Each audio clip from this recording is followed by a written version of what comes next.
What's up, guys? Joyization here. So I started Season 6 with a rogue without the expansion, and then after hitting endgame and Torment 4, where the rogue's boss killing ability slowed down a lot, then I bought the expansion and rolled a Spiritborn, and that kind of like lets me give a good gauge, because you know how people have said Spiritborn's way OP and it's just Reddit posts and stuff. I wanted to first-hand test it for myself, and yeah, the streamers are right. I seen some people trying to defend it, saying, "Oh no, the streamers are just exaggerating." Let me show you. Okay, so if we go here to the, I'm using the max roll builds, and I'll just quickly show you the tier lists, so you can get an idea before I showcase my two builds, because I've only played two characters, both to Torment, basically to Torment 4, and my rogue should be well advanced. Of my Spiritborn, because I started the Spiritborn second. The glyphs aren't even leveled up. My rogue has not min-maxed, but all tier 46 plus, you know, glyphs, so I can kind of see where the clearing ability and then the bossing starts to fall off. And I can give you a first-hand example of that. And basically, I'm following the max roll GG guide. I did test, like, there's a preference. You can also use Smoke Bomb to boost your damage a little bit for bossing.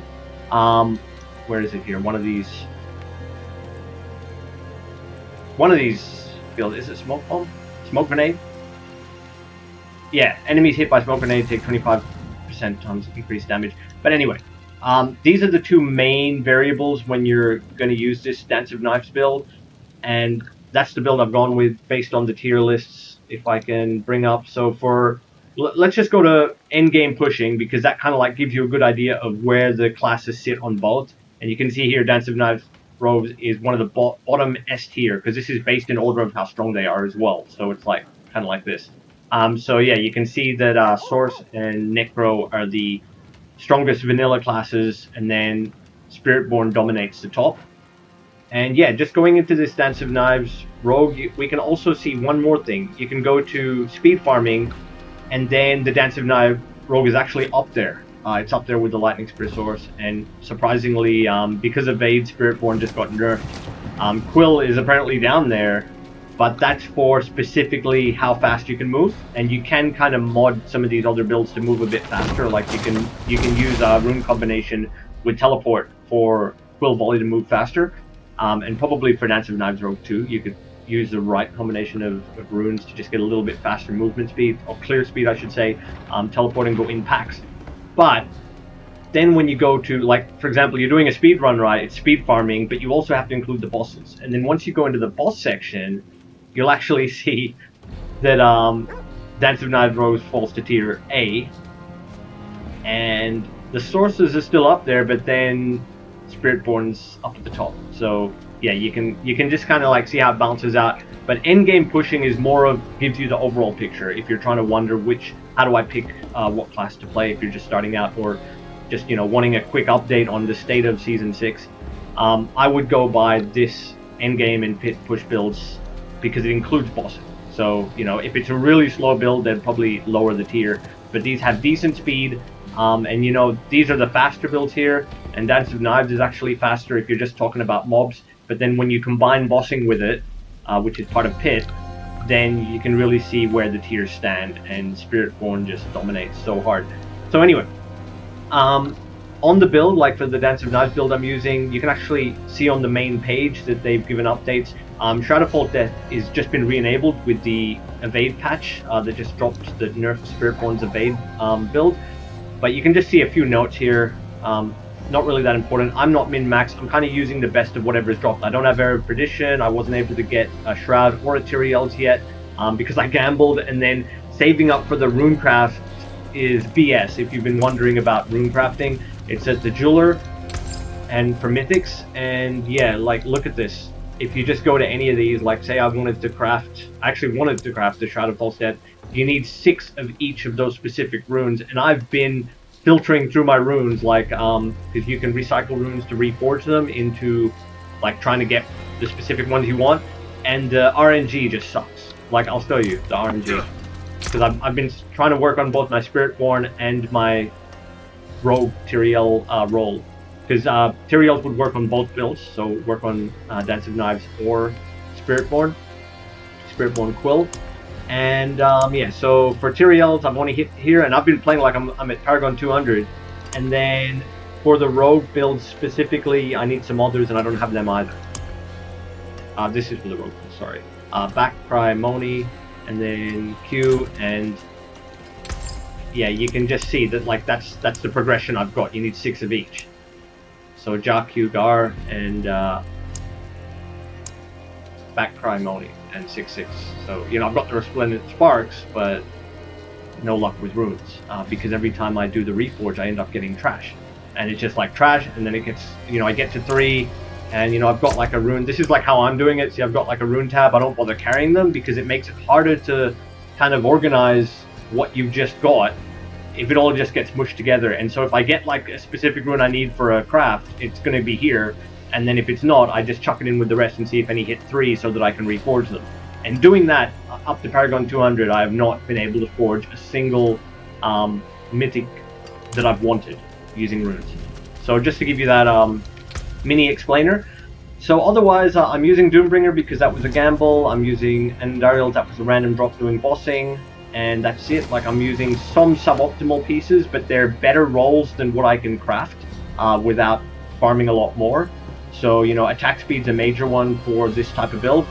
And yeah, the concealment buff, which the skill that breaks concealment will always be guaranteed crit, stacks onto Dance of Knives.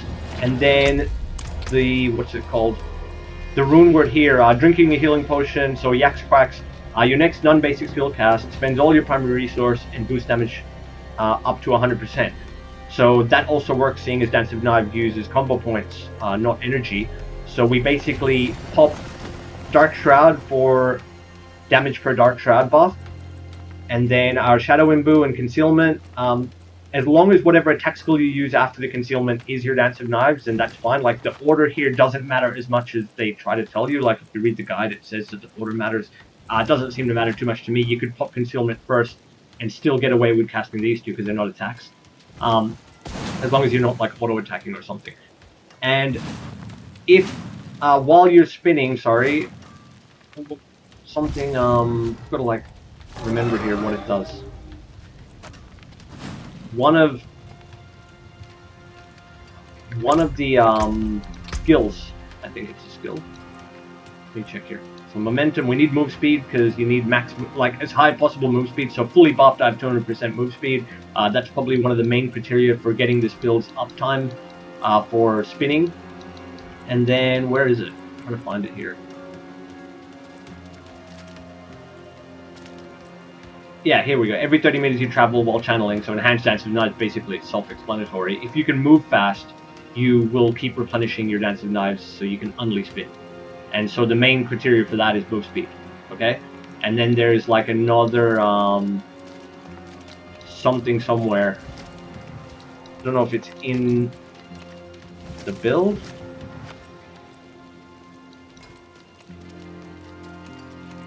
Just trying to check.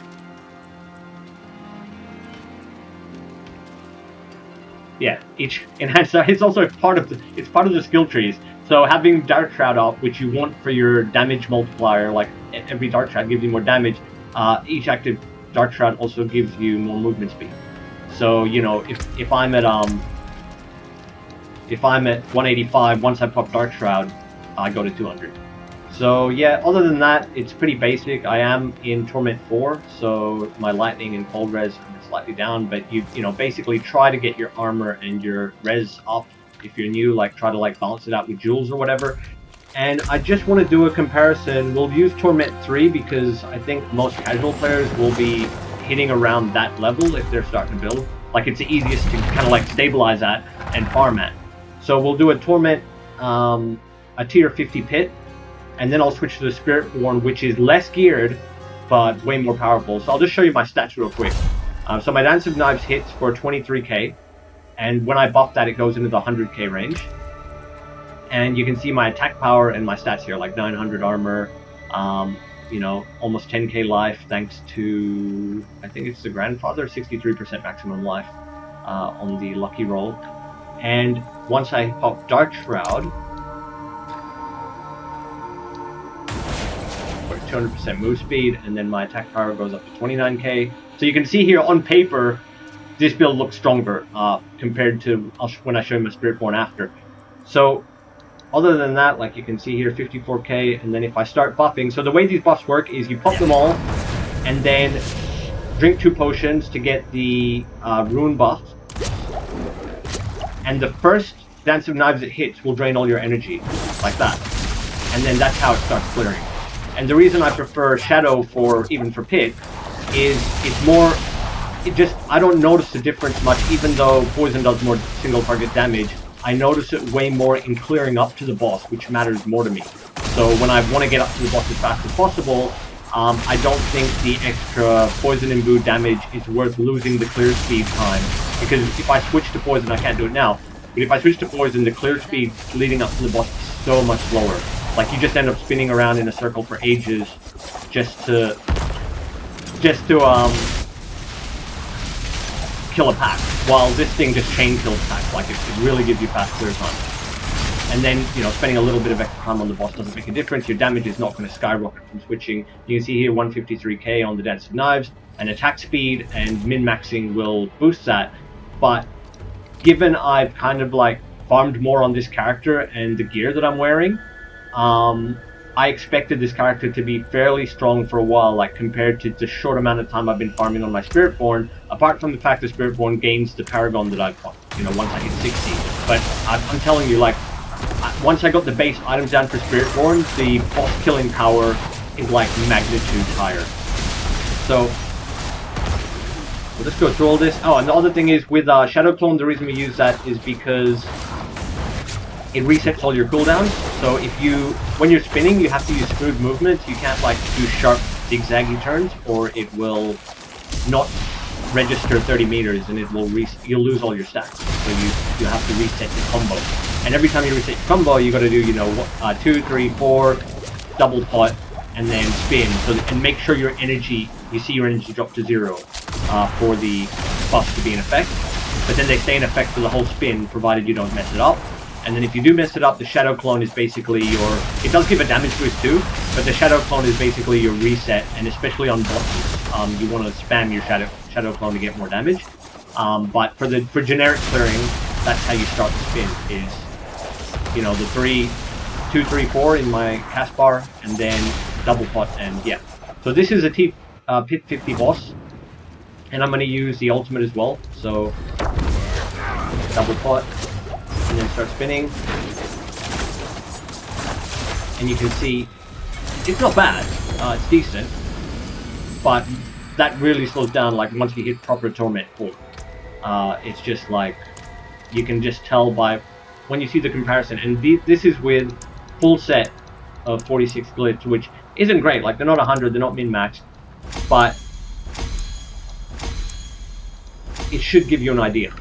When you see the Spiritborn do the same thing with mediocre gear, like not even as, like I'm using multiple mythics here, fairly strong, you know, fairly good roll gear for what you could find normally, and I'm focusing on the Dark Shroud damage. This could use a better roll, but you know, it's not bad.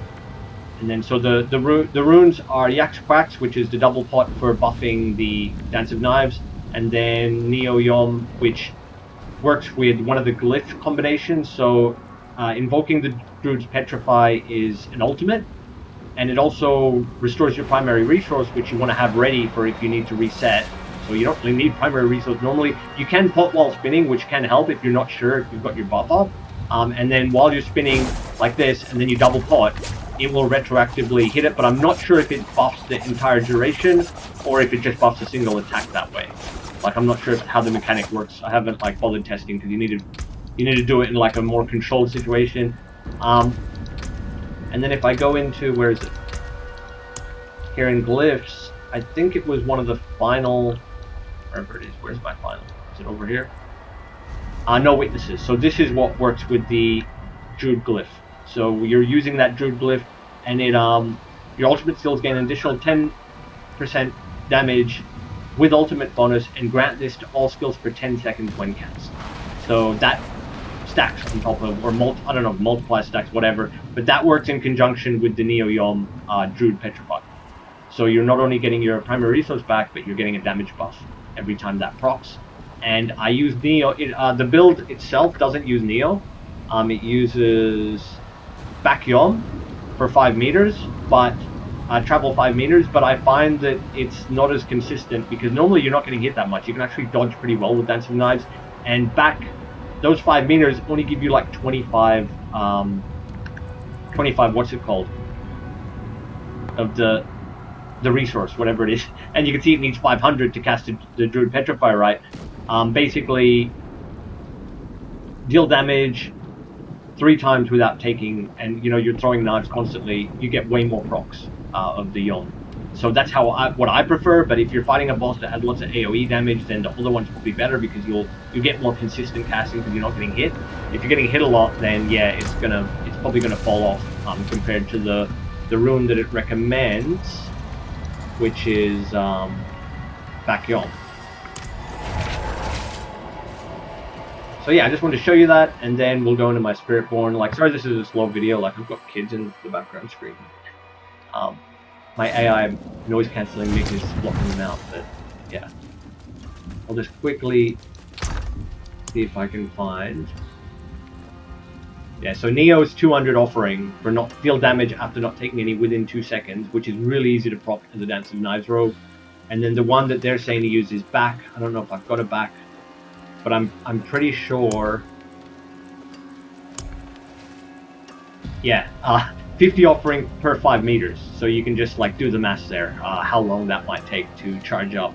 And yeah, I'm not going to do the quick comparison now, but I did my own personal testing, and I found that Neo Yom was way better, just because yeah, you can just see it there. You're doing fast attacks. All you got to do is not get hit, and you're going to get the proc off your initial like spin, basically. So you'll get the buff up straight away when speed clearing, and then it's pretty easy to keep it up on bosses if you just keep moving. So that's that build, and then we're going to do a tier 50 with the Spiritborn. And I'll show you the Spiritborn's gear too, like, so you can actually see even the damage on paper just looks so crap.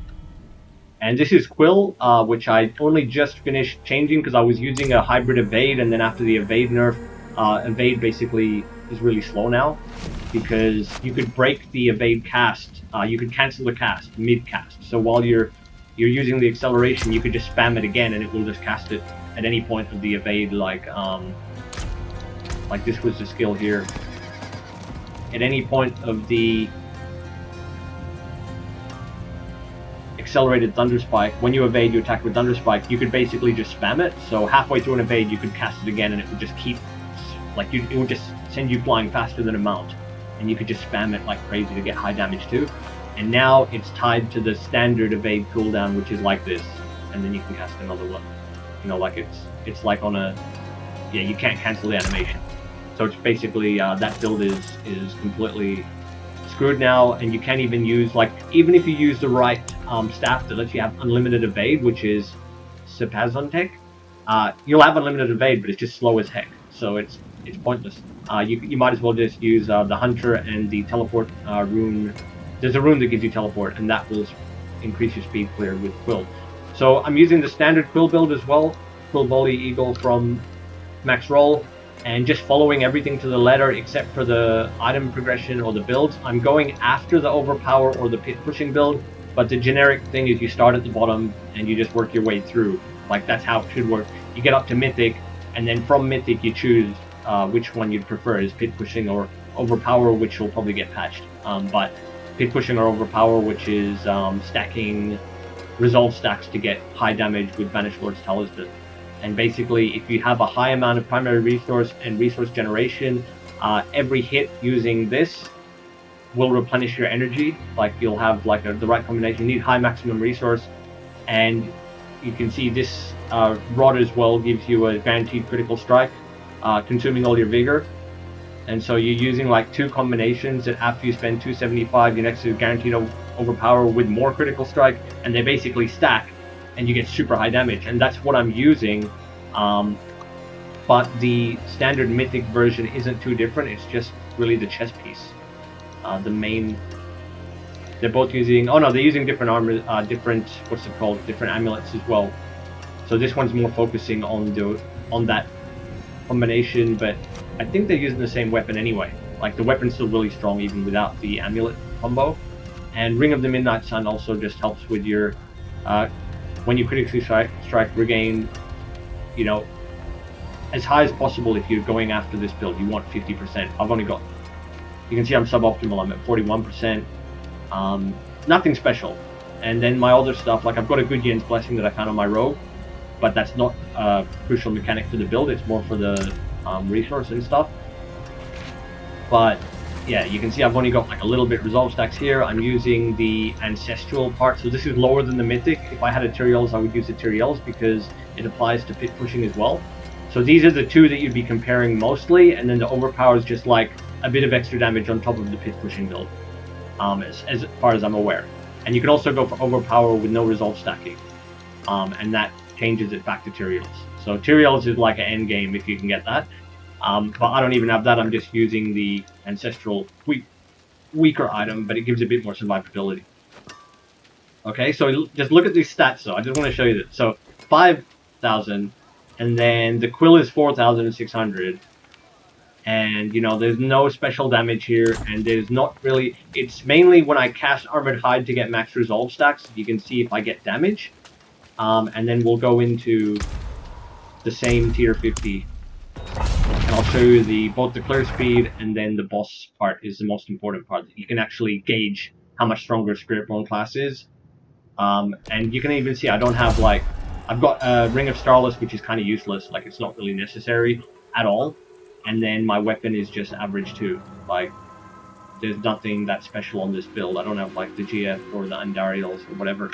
But anyway, so the way this build works is these are your two buffers. So your main buffers, I should say, on top of the Hunter, which you can just see, like, read what it does. It caps out your ferocity and you deal 100% increased damage to injured, so it's really good for bossing. And mainly for the teleport. It's got a teleport attack. So, yeah, but the main, like, when you're speed clearing, all you really need is these two, and then you right click, you know, do your Hunter teleport, and then left click, and that kills everything. And you can see here, though, the damage there, 11k, and then I'll get my resolve stacks, and then it goes up. It doesn't even go up. It doesn't even show it properly, but you can see here, like, that, and then the Ravager stacks, but you can't, yeah, it's like hidden damage, I don't know. But this is tier 50, alright, so. And when you jump, that's also a huge part of your damage. The Jacinto whatever, I just switched to using this, and it is really eating my health. I'm probably going to get one-shotted. I was using just a normal unique following the base guide, and it said use the Jacinto, which apparently gives me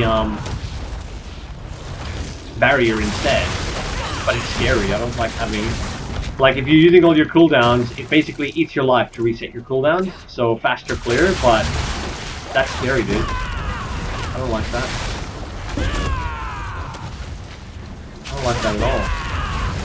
I gotta just stick to using my Panther and left click so my health doesn't get drained by the first time using it, sorry. But you can see this is how it's basically the same, even with the other, just my life going down is normal.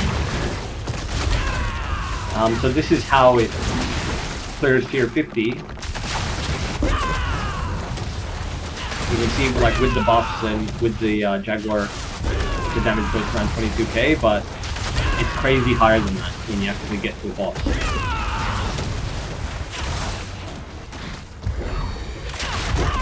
I'll just use all my skills like I normally would. So normally I do 1, 2, right click, and, you know, if it's a higher pit level, you would follow that up with the Vortex and then the Fear Scourge, which is tied to your Mercenary support, which stops them running away. So if I can just find it here on Mercenaries. The Mercenary support, Earthshaker, whatever, knocks enemies down. So you basically Vortex and then it's tied to your Scourge, which fears, and then it knocks them down so that your Merc support, or reinforcement I should say, it just lets you work it all together. They're not running away from the fear of your Scourge. This is so weird, man. I'm not used to the ancestral, like the way this barrier generation. I'm expecting to die, like to be one-shotting, and it's not showing me anything. Fair. Should be build. Yeah, I'm gonna go back to using a unique test after, but I was out of tempers. Like I used the temper refresh and I couldn't hit the resolve stack that it wanted. Like it wanted so I'm using Just in Cell, which is recommended, but if you get into mythic range, or should I say overpower, you would stack resolve. So you see the maximum resolve temper, and I wasn't able to hit.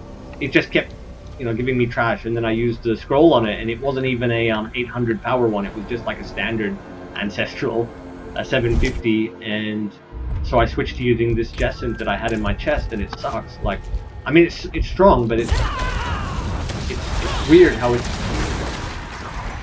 just eating my life all the time because I'm using all my. I like to use all my cooldowns. If I stop using my cooldowns, then my life will go back up. I'm just using right completely. I keep the rest of the cooldowns ready, which I guess is fine because you can see the clear speed is fine. Just a little bit slower than the Dancing Knives rule. But that slowness speeds up when you get to higher tiers. Like the Dancing Knives falls off in tier 4, and the bossing you can see it took like a few spins. And then this is, now we're at a boss, you'll see how quickly, so I'm going to pop everything and just dive on top of the boss and attack, and compare it to the Dancing Knives rogue.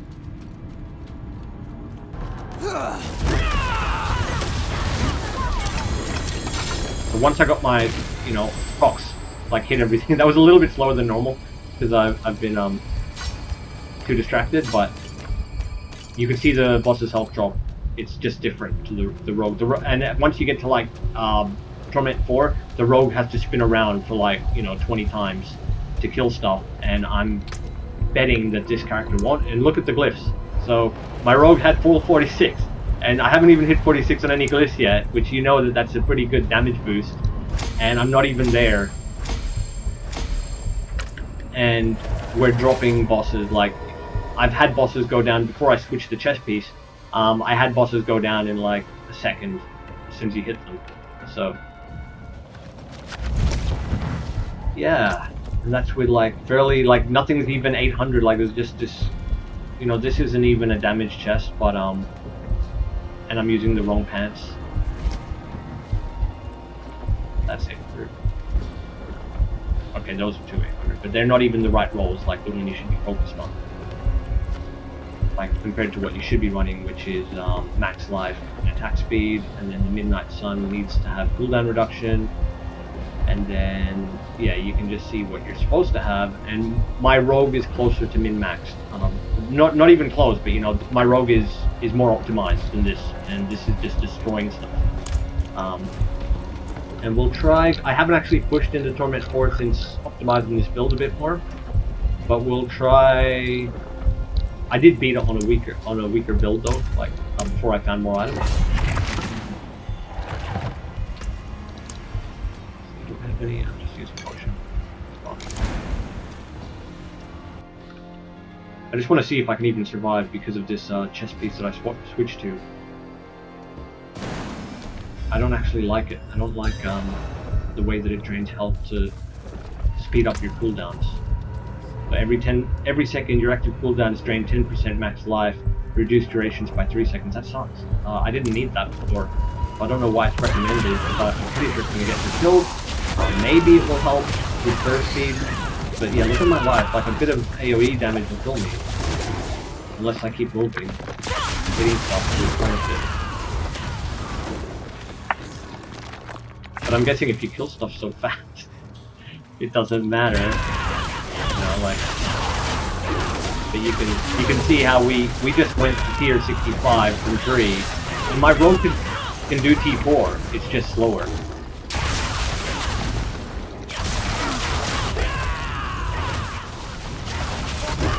But I'm not using damage numbers, so this is more just how it feels, and looking at how stuff dies, rather than specific numbers, which kind of get distracting. I could turn them down numbers actually. Maybe make another video have the bosses only, like flip the bosses, go with the road doing.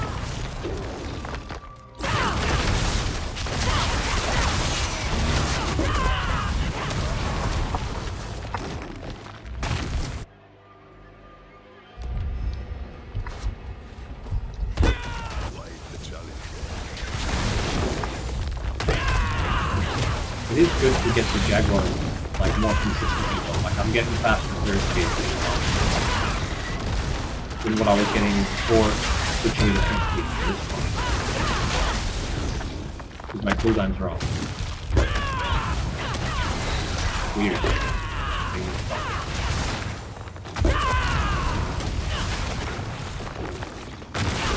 It's not a nice feeling when if you're used to dodging and stuff, like playing a rogue, you have to be really careful. If your health is low, you like go into I guess I could pot more, and that would help me keep my health up. But then I have to be more active, like your playstyle. Yeah, potting fixes. I'm getting pots pretty fast too. So potting fixes that. I just had to get used to it. My brain wasn't using green pots. But from a survivability perspective, if you're a rogue, you're like running and potting as soon as that happens. I guess I don't need to. It's helping me to cooldown even more. Giving me the build up. And then I'm constantly getting cooldown refresh. And the pots are fueling that. Good. Okay, so this is Torment 4 with the same build.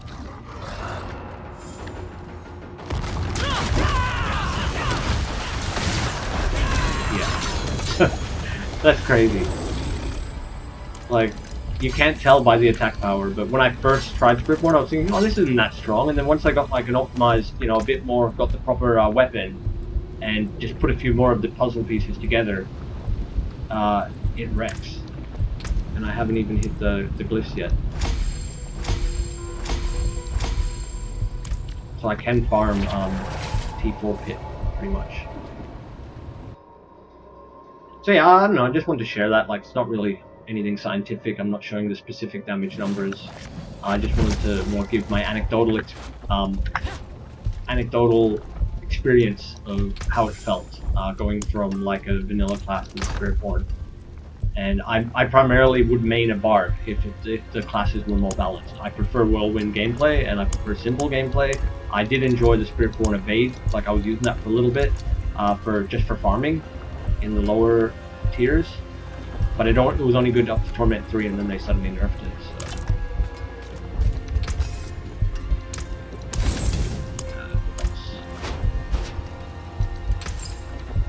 There. Yeah, I'm just in the process of. Which way does this go?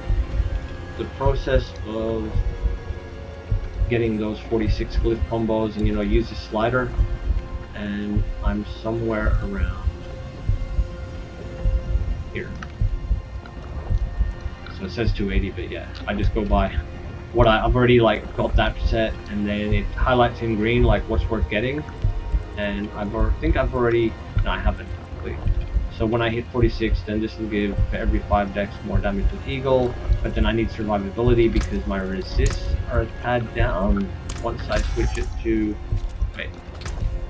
Let's go into Torment IV. My resists are a tad down, so that's also what you've got to factor in when going for your glyph optimization. So I'm going to head towards this because there's a little bit of resist there, and I won't get these straight away, but I need the training node. There's one down there, but I'm going for the yellow secondary, so did I go for that yet? No, so that's also a good one. So I'll probably go for there second to this. But it's fine because I'm just leveling glyphs, like not a big deal yet, and I'm not pushing max yet. There. I think I got some of the. No, I don't even have the interior. Oh no, I do. Just like a few pieces here. It's also Dex for more crit damage. Alrighty. So yeah, I hope you guys enjoyed that. I don't normally talk just because I like showing the gameplay. I'm just showing what the game's playing like. I missed the world boss, damn it. Oh. Yeah, I think I'm gonna. I don't like it. Like, even though it's faster, like technically, you can look at. Oh wait, where? Like, if you go to the build variants, you can look that it's the recommended one before Mythic, going into Tyrael's, the Jesson shell, and that, I think it does improve your clear times, but it's stressful. Okay, I was just that whole time I wasn't enjoying looking at my life dropping constantly, even though I had barrier up. So the speed farming variant uses the same. Oh, yeah, obviously it would. But pit pushing and then into overpower, I think this is the better one to use if you don't like the dropping life. I was happier on this even without the resolve stacks. So I shouldn't have vendored it, but it was only a 750 item power. So I might try to get a, even just to get away from this low life situation. There's something special. All finished, are you? Anything good here? It needs, we're looking for, stat card is auto progression, so you're going to overpower. So this is how, like, you use it if you haven't been using the online build guides. Is there's all these sections and you can kind of like look for what you should be doing to get a rough idea. Like, you don't have to follow it to the letter, but it lets you know what stats to focus on and stuff like that. So max resolve stacks is the main one for chest. But it's still better to have like an optimized chest with these primary stats, even if you're missing one, rather than just using a random, you know, it could have better stats than everything else. But it, yeah. If these weren't right, then having the max resolve wouldn't be worthwhile. Like, you'd still want the max life deck, and etc. So, because we don't have Tyrael's Might, we're looking for max life decks, and then we can enchant the defensive skills on, because you don't normally get it. That's not good. Why none of these got life and decks together? What the heck? Let's fail. Another just. I just got a bunch of trash.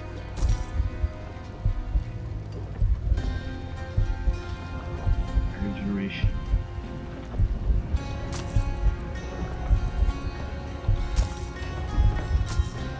Fine indeed. That's sad, like not a single dex life roll. And so if I want to enchant the defensive, it's like a waste. Maybe the armor, I could use dex armor instead, but I'd rather have life armor. I don't think you can even have the two together. Can you?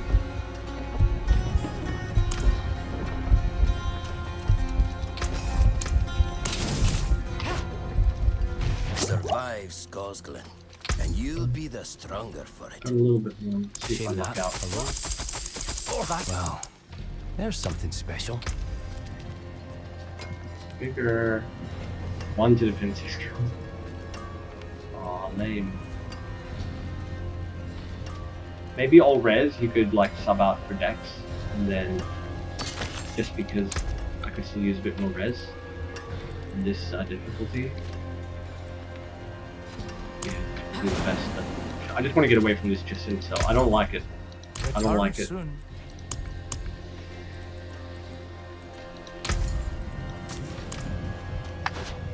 So we'll optimize this chest piece, just waste a few resources. Like, not a big deal. What's left, I just don't want to use this thing.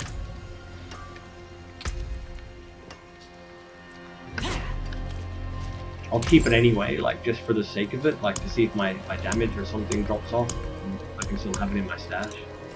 But I don't want to use it. Fairly well. And we'll do a quick run. What should I do? Wear the stars around your neck. You noob. Fashion this into something exquisite. Okay, so we want defensive enchant, and we're gonna get rid of the 3 vigor.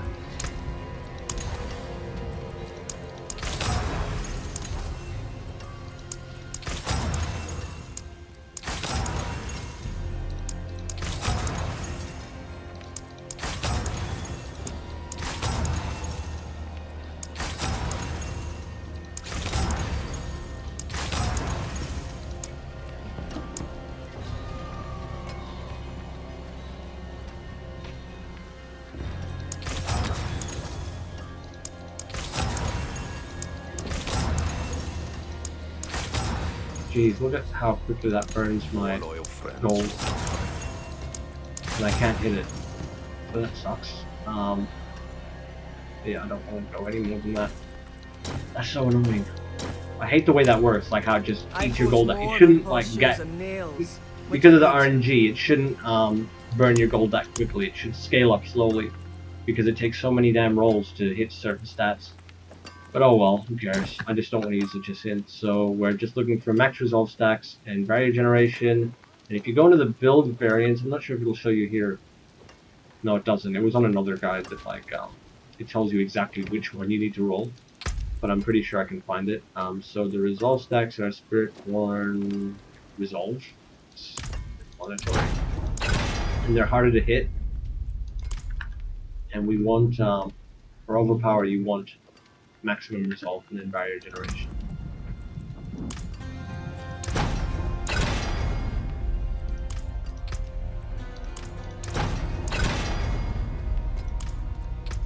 This happened to me before. I had to use the damage scroll. I should have just kept, like, I'm gonna make sure I don't do that. Like, I break down stuff when I think I've got an upgrade, and I shouldn't. Because sometimes you look at the upgrade and it's not actually as good as you thought it would be. And then, barrier generation. So, there we go. But I'm not masterworking, obviously. That's the limit. I think you can, and then if you break it down, you get, like, a lot of the mats back.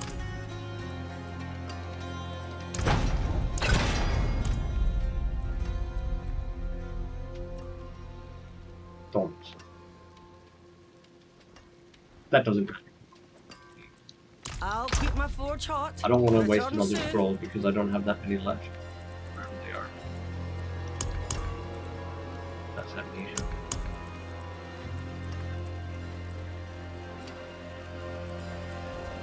That's cool. Yeah, I got 14. Okay. Maybe I can. No, because what if I need them? Nah. Yeah, no, I'll save them. Oh, but I mean, it's just for what if I get an upgrade straight away though? It's not even 800. Yeah, it's not even. Like, why would I even? Like, it's not gonna. A little bit more barrier generation is not gonna make a night and day difference. Okay. And I've got this too. Like, I've got this mythic. Like, I really like the boost to overpower damage because it feels like it would be a good mesh with the build, but.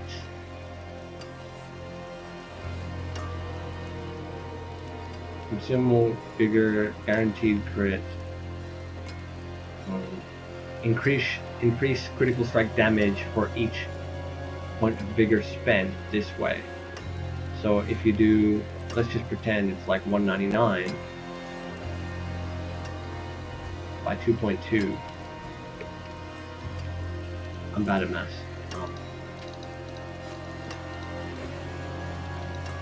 437. 437.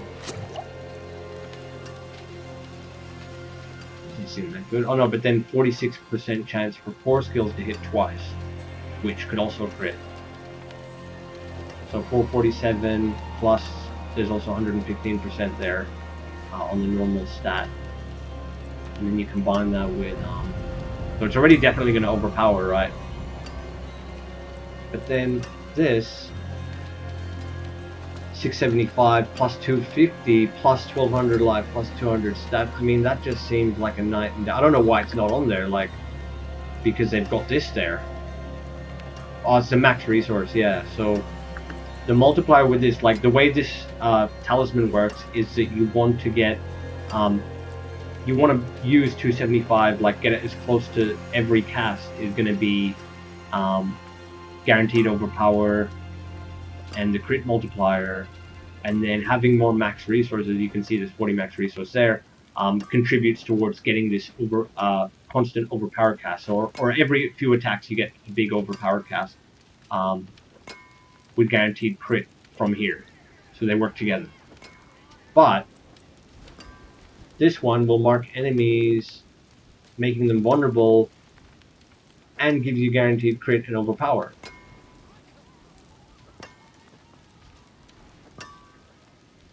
And the overpower damage is 675%, but then crit damage multiplier is probably better, and this is a crit damage multiplier, not an overpower multiplier. So how would you know which one is definitely stronger? Because I know this will make my damage go up on paper.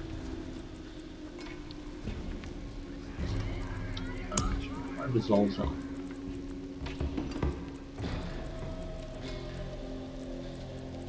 Resolve. So, resolve.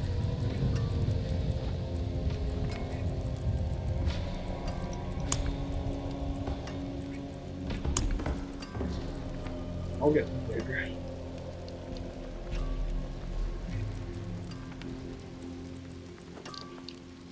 Actually, Neozol will actually proc a lot because you don't get hit that often when you're speed clearing. But if I just swap that in to look at it, 5, 2, 7. How do I'm in T4, right? Okay, wait. Let's just. So this video is just going out a little bit. This is just me testing my own stuff because I'm not going to Google it.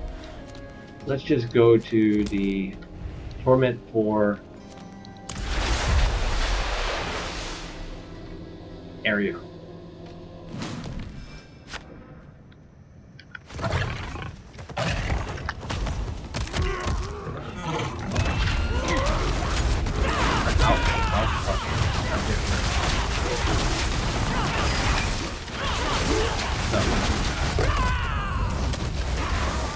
We're gonna need damage numbers here because we're doing a direct test. Will we get hit while we do this? No way!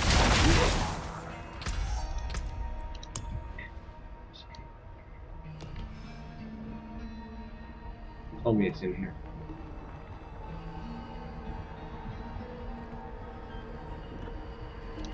It's in game things now. Combat text. I want the crit.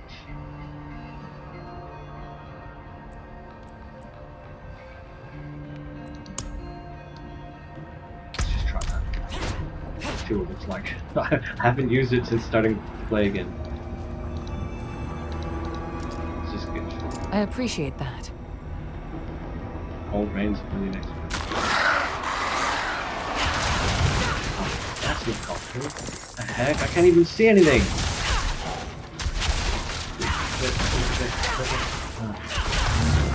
780k. How are you meant to use that to like? What the heck? Okay, so I'm still using the Kapleki.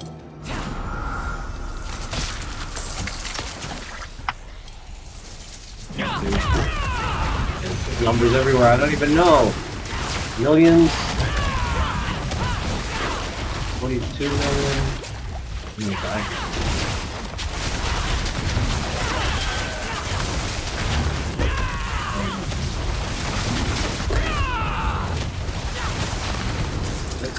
Let's see what I'm talking about. I can't have. I wish it was just the highest average of the last 10 times. How the heck are you meant to monitor that real time? Okay, so Kapleki is based on critical strike damage using Vigor, and this one is an overpower that critical strikes. Your critical strikes overpower. So this is going to be the higher damage. It's gold, so those are crits. What is our crit? I'm pretty sure I removed normal damage. Our critical strike chest is 40. Critical strike damage 503, overpower 570. If you just look at these stats. Overpower goes to 1600 because this adds a crazy amount of overpower damage.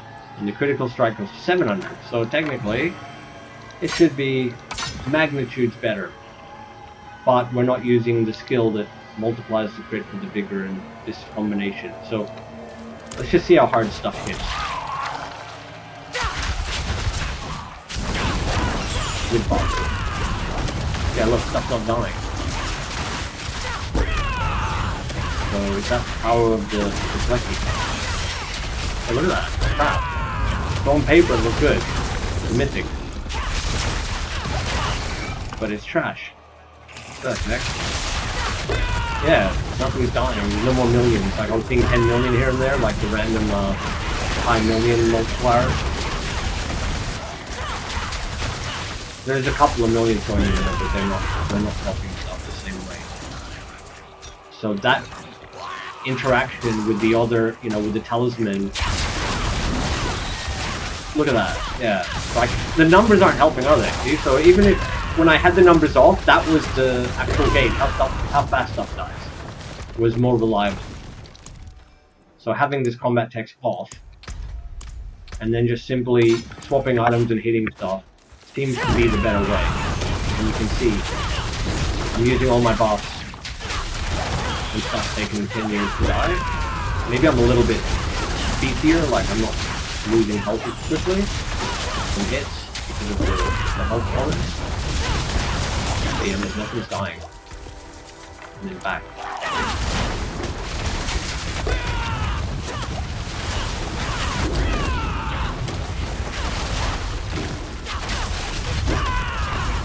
Yeah, I'm hold left click and stuff down.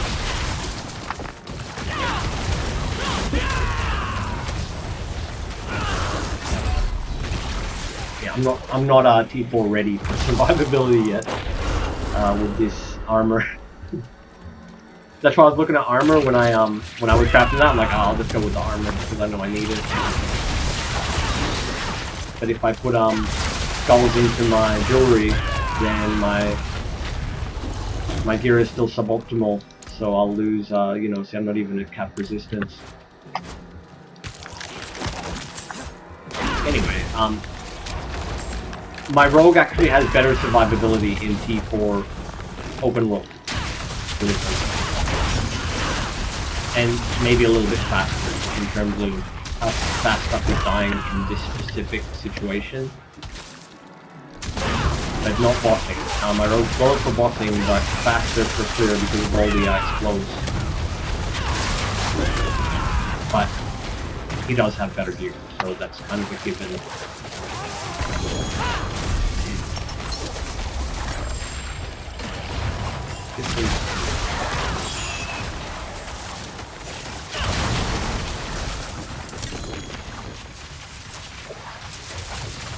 I could use some assistance. Aid would be welcome.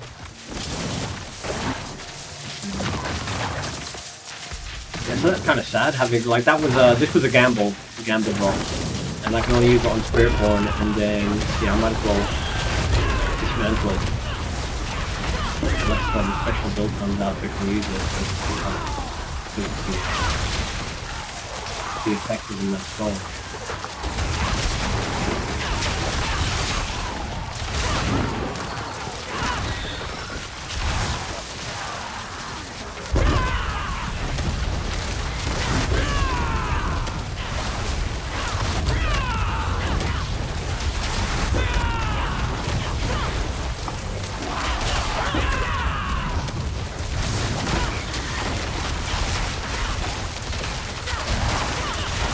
I think Cheerio is the function. This is like a simple item upgrade, you don't have to worry about it with specific rolls. So that'll be probably my next target. I do have some mythics. I got that flag. I mean, some nice stash as well. I could try gambling for it to begin the server.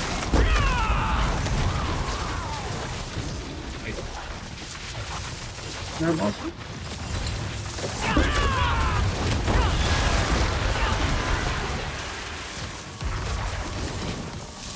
I could use some assistance. I need help. One more. And then I'll quickly go to my rogue just to show my rogue in T4 doing Blood Maiden. If I can get like a. Like, it's kind of hard to use other players. If I can get some privacy to do it, but I'll probably have other players coming in and throwing everything off. But you can kind of tell, like, my personal damage when I'm going to hit something that's on full health, because not everything is just dropping consistently if I run around. See that? So once I start attacking, Stuff's dying over here. Stuff is just walking around on the opposite side.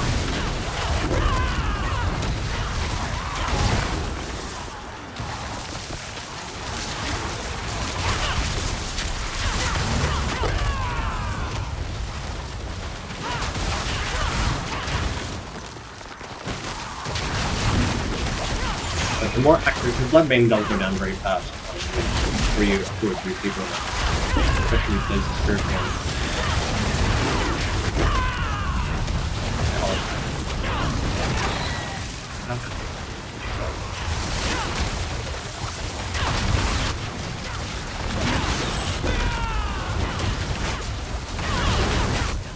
Oh, nope, died. What's that? No. Get my box. Mine just reached to bears. Okay.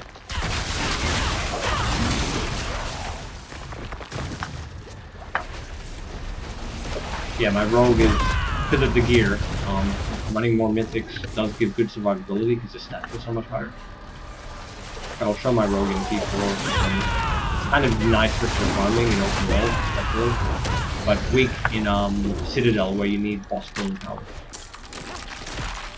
Like a lot of the elites are way beefier in Citadel, so I'd rather use Spiritborn there.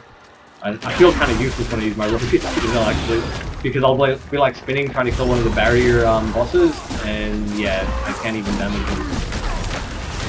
I'm gonna put that up to try to get home.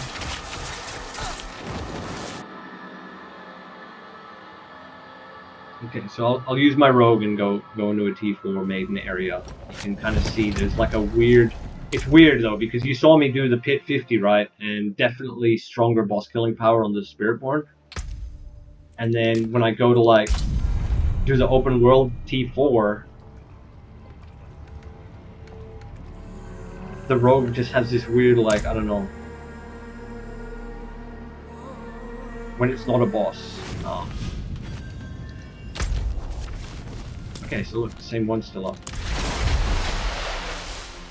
I guess it's a shared server. So watch this. Once I get started, I can't be stopped.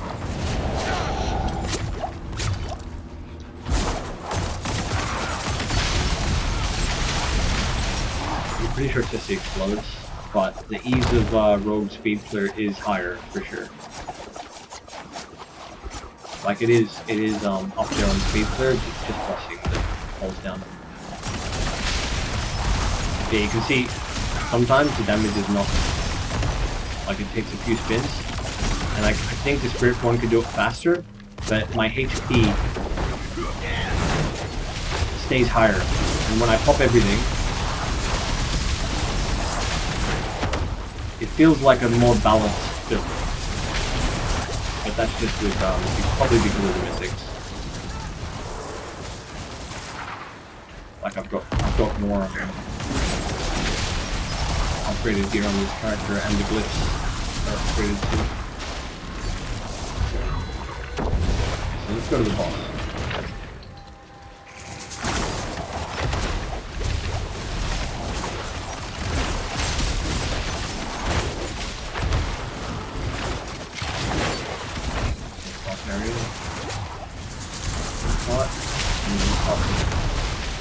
Yeah, that's an annoying thing in Dark Citadel. You run out of pots for your boss, because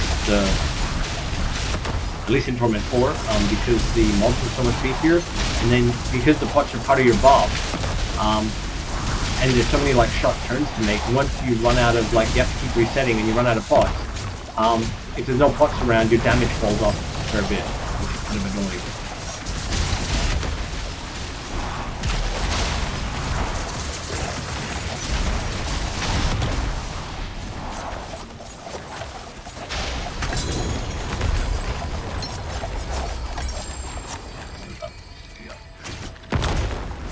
We're not going to be able to get a good video.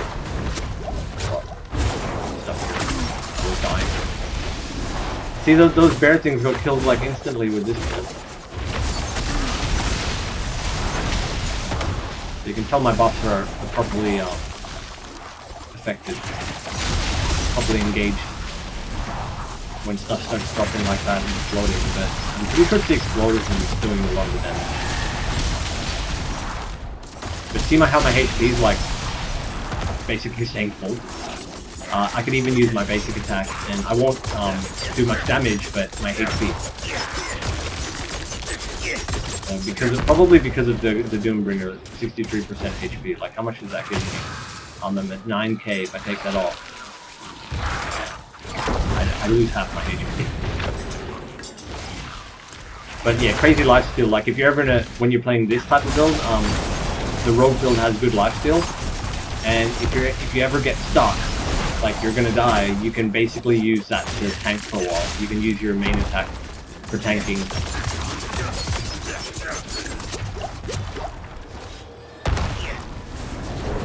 Alright, I'll try to go somewhere where I can get more mobs attacking me and not tank instead.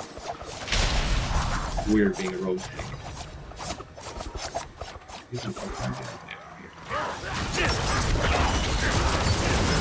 Okay, so that's left click. No damage, but like, see my lifesteal or whatever. One of the rogue skills that gives you health, and yeah, fast attack speed. And then if I pop everything, start spinning, which you don't want to spin under 4 stacks, otherwise you'll run out of stacks of 23. You want to make the distance, make the move speed distance spinning. And sharp turns. You see how, as long as I keep it smooth,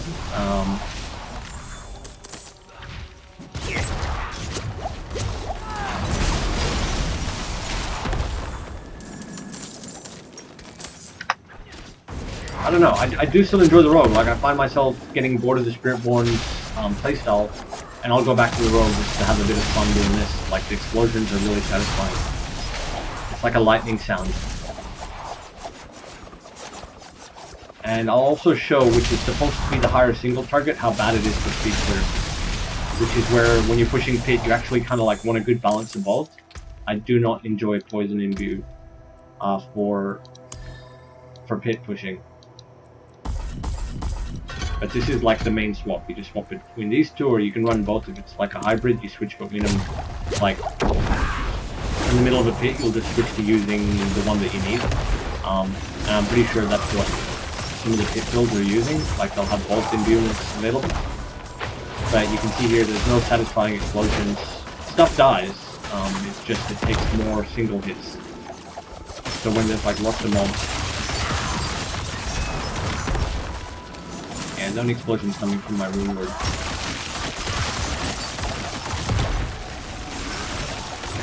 I'm pretty sure it is a little bit faster, even though they're not exploding in the same way.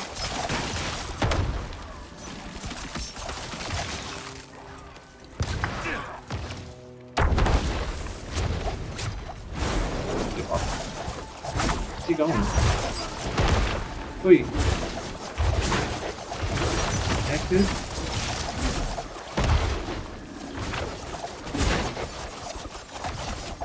Alright, here's a path. See how that looks slower?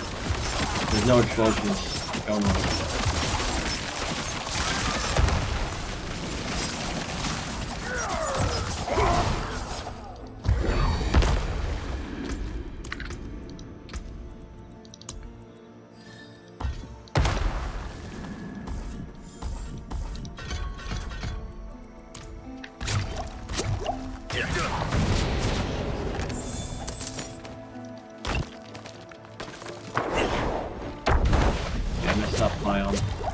Combo.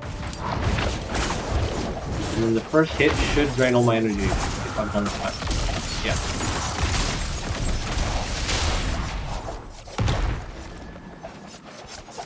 Let's find a pack.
See, when there's like a build-up, it's weird, because your knives are kind of spread out too much, and then your clear speed goes down when the pack's too big, but if it's a medium-sized pack, it's fast.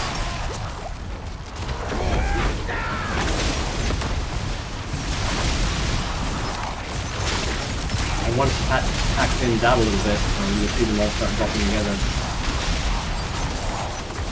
And single target does go up when there's only one, because all your knives, you know, get thrown at that target. But I'm pretty sure the Spiritborn would clear that faster. Just it doesn't look as flashy to me. Here's a piece of that.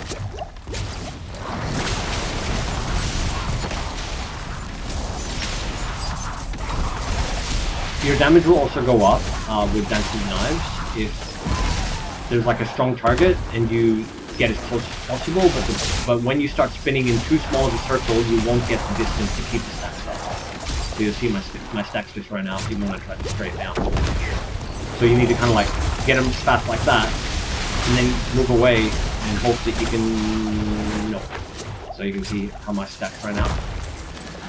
So that'll happen more often when you're trying to do tight, small circles, but your damage will spike when you do it. So it really depends on the situation. See how I like focus those two stronger mobs down? But yeah, I ran out of stacks doing it. Not that it's hard to, you know, reap up again. You need to get used to the combination.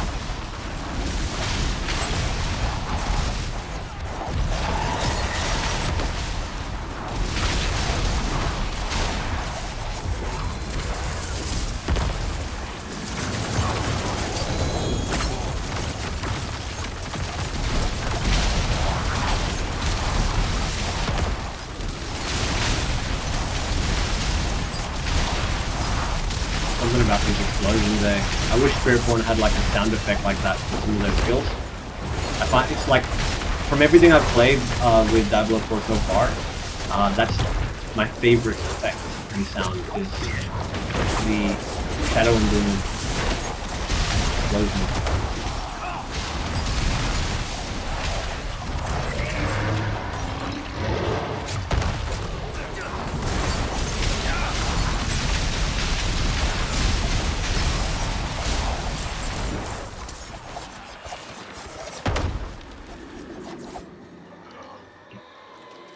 Three more.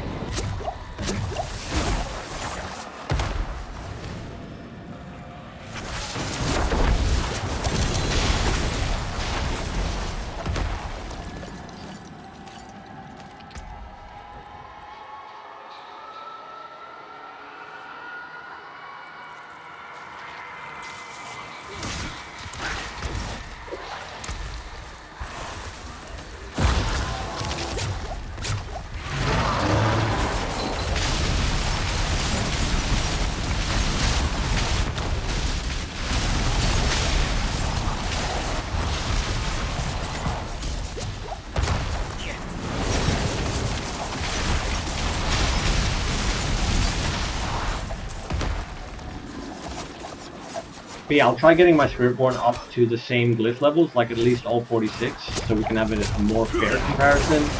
But going by the under-level glyph comparison, Spiritborn is super strong. And pretty OP, but it's kind of annoying because it makes me think that next season's going to be crap. Like, if you get used to Spiritborn, you want to play it again, and then they're going to nerf it. So we'll see what they do, but they start nerfing like the nerf parade that they did with the Sorcerer on launch. If they do that stuff again, I'm just going to move over to PoE 2 because they don't tend to ruin the meta that much between seasons. Like they'll add more to the meta, but then all the builds will come, which is kind of nice.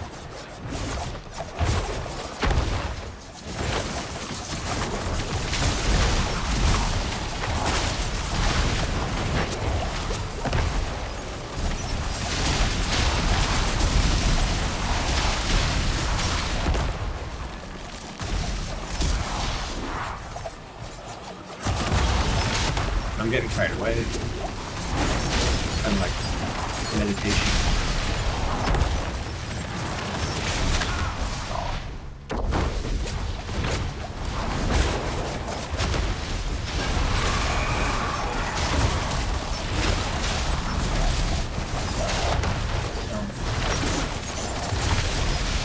Really harsh.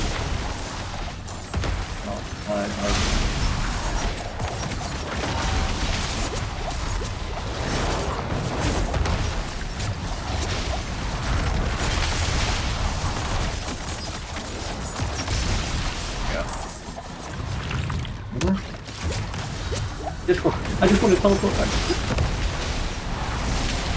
Let me go.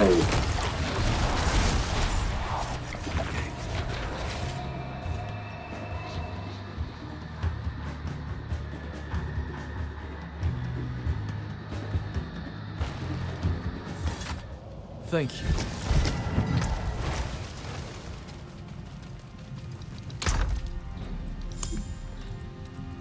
Should do this. See? Oh, missed equipment. This is extra tab. I didn't do it.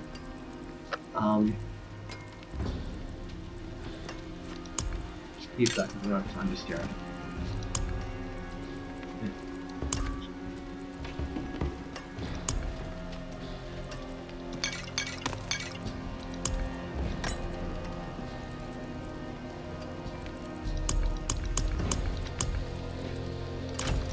I forge more than horseshoes and nails. What do you need?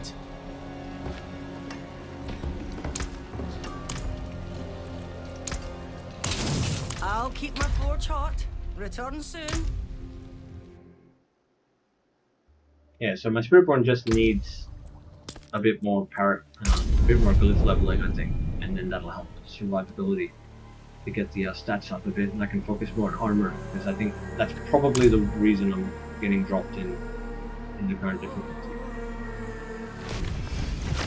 But the fact I was able to get up to that so easily with weak armor is interesting.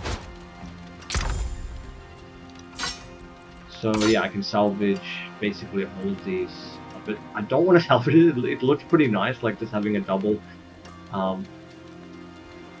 star, whatever you want to call it.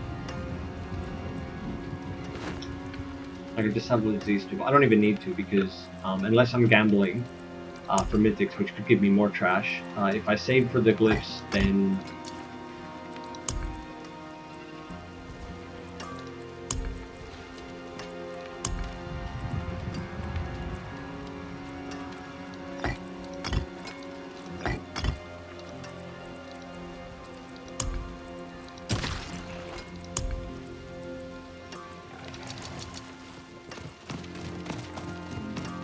yeah, I need 3 more tech and 3 more lift to get materials mined, which would be nice.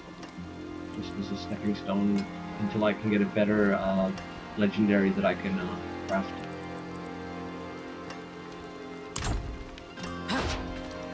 And here, we were going towards training.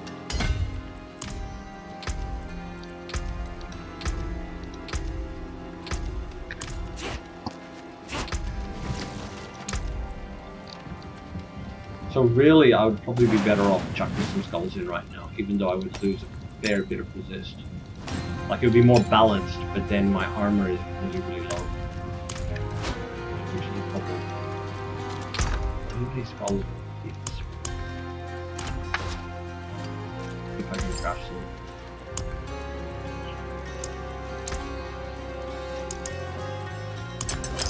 Beware the envious, my friend.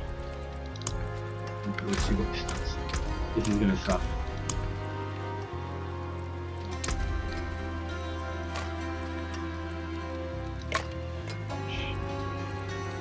And my armor. But it is a good physical damage reduction. So, hold poison in shadow or alone. But I want to test it. Like, I purposely swapped them all out just to test.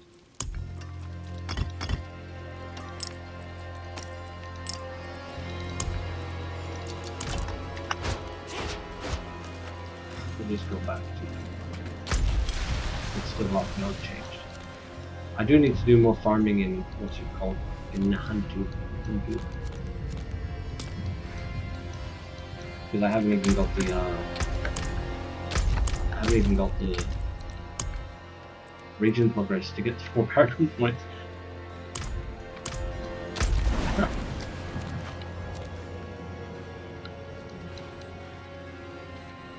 just go from here.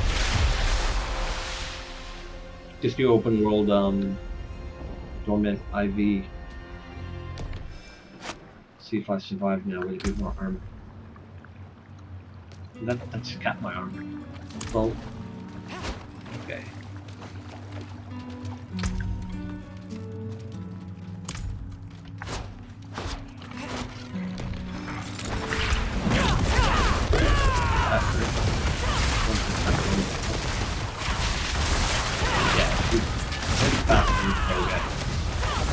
Or feels faster in terms of like the target that you're aiming at goes down fast. And you don't have to like hitting a purpose. Then to not shoot a direct target.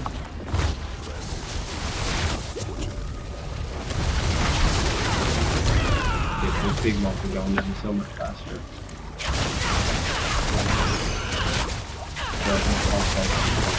I feel like I'm gonna get one from the back of the I'm not constantly asking to disable.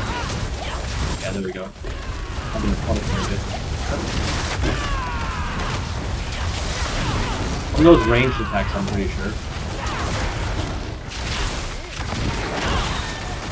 So that's where if you have suboptimal gear, like when you haven't like perfected the resistance, that's where those mythics come in. Like they help with bringing your HP up or up.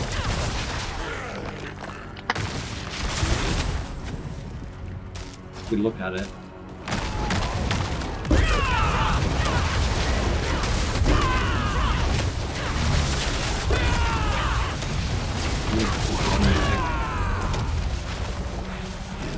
.87% resist all, and 14.6 max resistance. So that'll make it crazy. If you go for switching, you lose a lot of that survivability and just have to be more careful with switching. But hold on.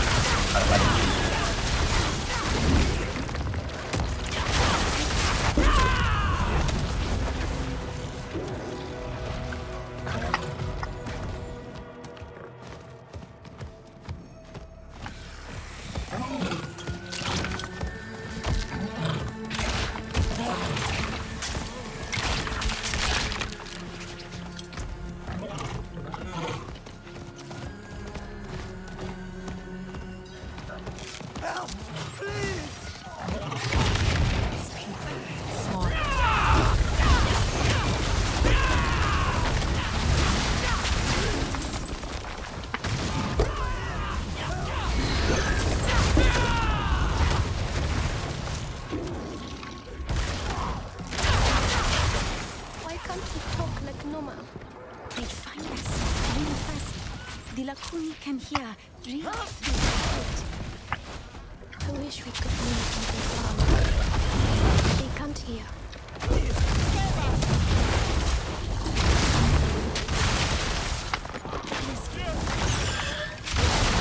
We'll find your parents.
both intuitive gifts. They're like roaches. They'll breed twice as many if you leave them be. You're strong. Stronger than the rest of us. Could you finish them off?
It's too quiet. Where have the survivors gone?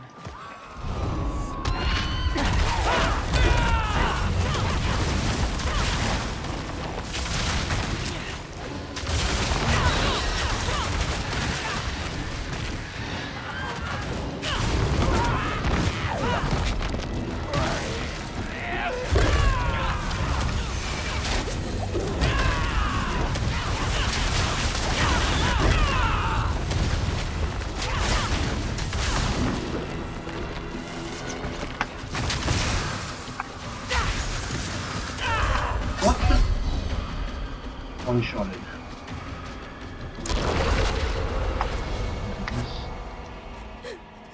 It hurts.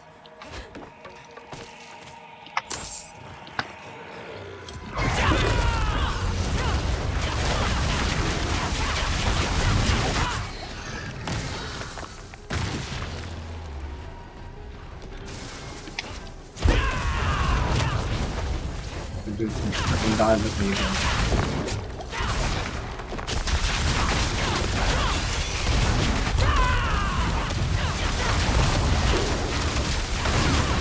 There we go.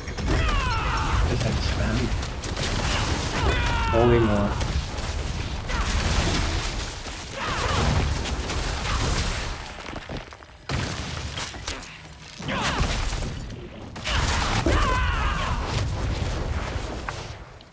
Yeah. Alrighty, thanks for watching, guys. That was enjoyable to some extent. And have a good one. Bye.